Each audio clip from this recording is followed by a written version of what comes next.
persecution and the genocide of the Rohingyas.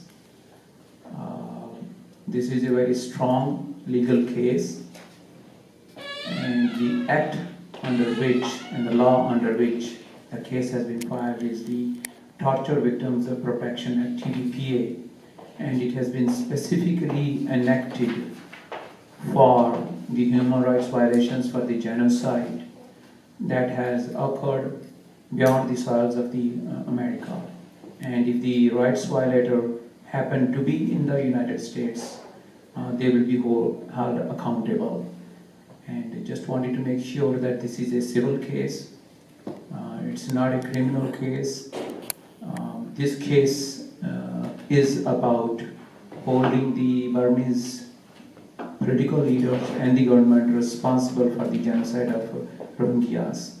And what we are asking specifically, which is of interest to all of us, is to declare the persecution, the killings, and the disenfranchisement of the Rohingyas as the genocide.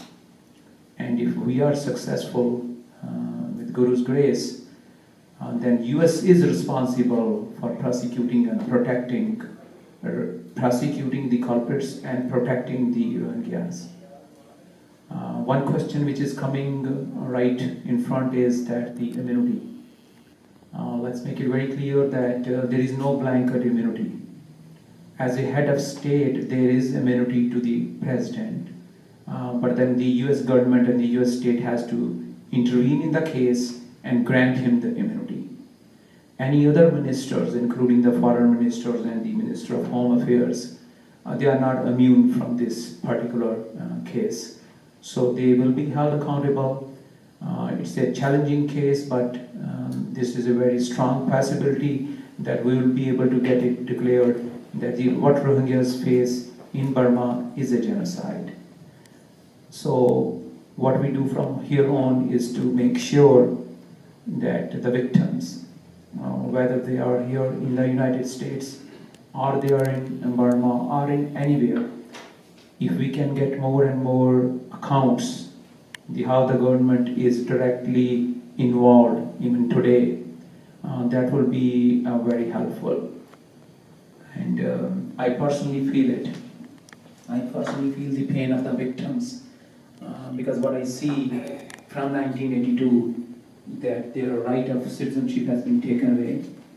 They don't have a right to work, vote, study, or do not have a place for religious prayers. And when a community is being targeted for their religious beliefs, I can feel the pain because I belong to the Sikh community from Punjab. And just to let you know, the Indian Constitution, which considers it's the biggest democracy in the world, that Constitution labels the Sikh religion as Hindus. And being Sikhs, we are being persecuted and genocide is taking place from 1984. So I can really relate the pain. I am an attorney for the plaintiffs, but this is a personal issue to me also. So we will make sure that each and every law that stands with you, we are going to work on that. Thank you very much. And I'll ask Salman just to give a brief overview of some other facts for the cases.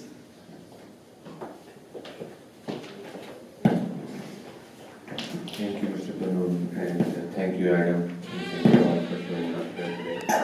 As Mr. Pannoon explained, I work with Pannoon Law Firm, and I worked on this case and several other cases of torture and genocide that we have filed in the past.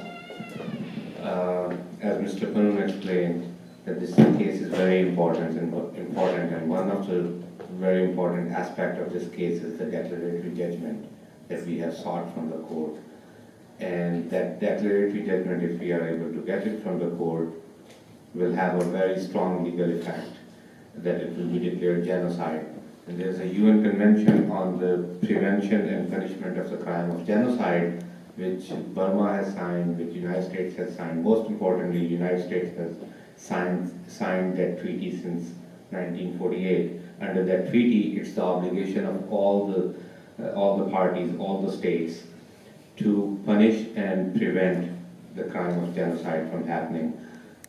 Having said that, there is a US law, a criminal law, which makes it a crime of genocide, and anyone who is found in the United States who has ever committed genocide is punished in criminal proceedings also.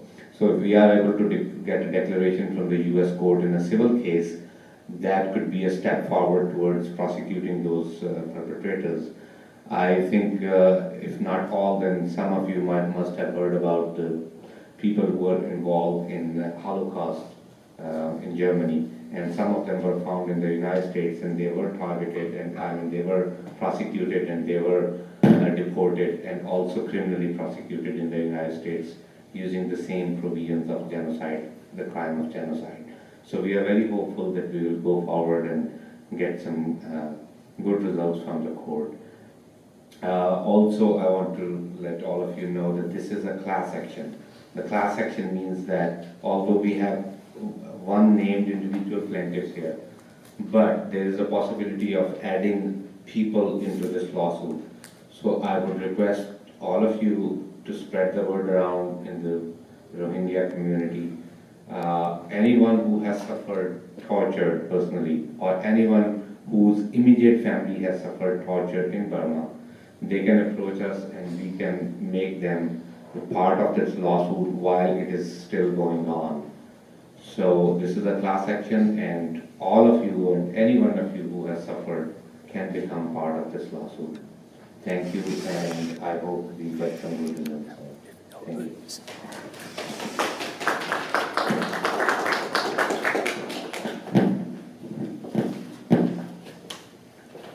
I'm Rabbi Simcha Weintraub, and I'm here representing the Jewish Alliance of Concern over Burma.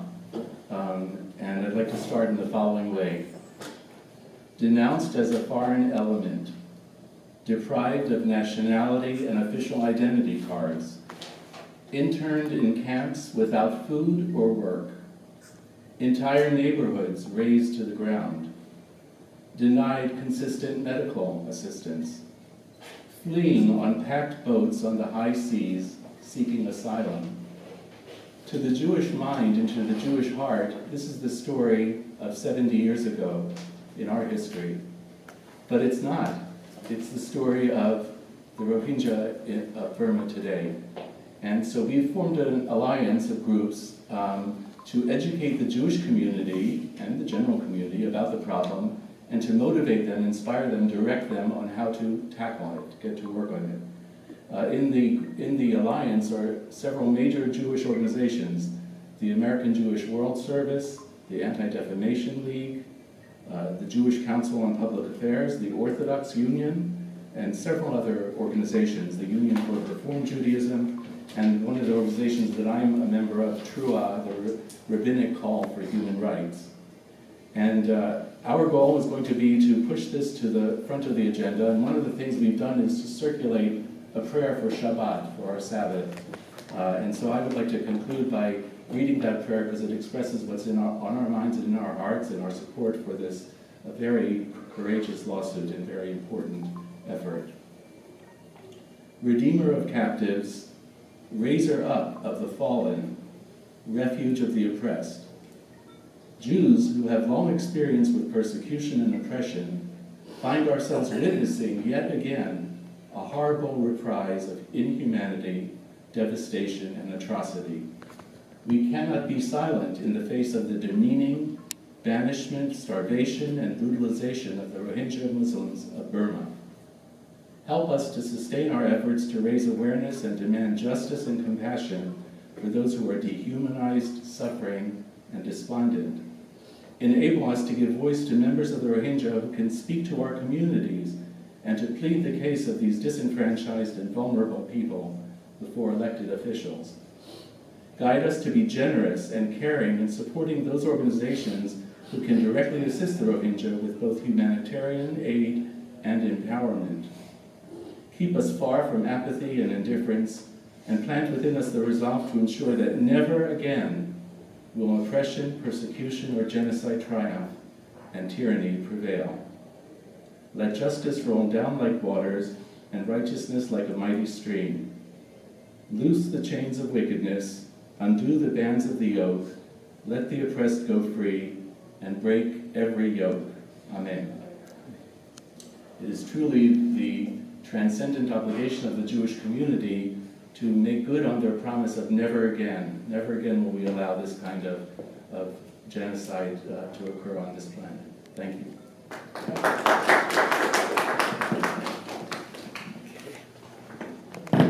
I'll pass this to you now, once more. Thank you. Be careful not to undo it. Yeah. So I'm going to introduce another speaker, but before I do, I just want to acknowledge that the pain of the Jewish experience of the Holocaust and the pain of the Sikh community, we all feel connection to this issue of genocide. And we hope and pray that the Buddhist community in Myanmar, in Burma, will feel the same solidarity.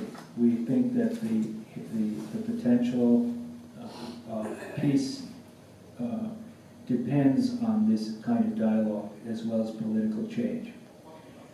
So that said, we will be launching this legal action. It has been filed already while the foreign minister is in the country, and if someone wishes to serve this man directly with the legal document, it can be found on the websites, and we also have a copy here. You don't need to hand it to him. He doesn't need to have to take it in his hand. You just need to be in the same room with him. And we promise $1,000 to anyone who can serve him and document it, that it's been done.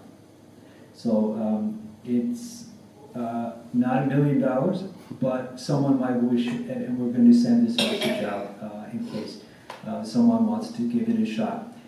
He is liable to respond to this summons. And every time he comes to this country, I understand he will face the summons while it's in the court. So that said, I wanted to call up Mr. Hatay Nguyen U, who is a Rohingya, who has a story to tell. Please.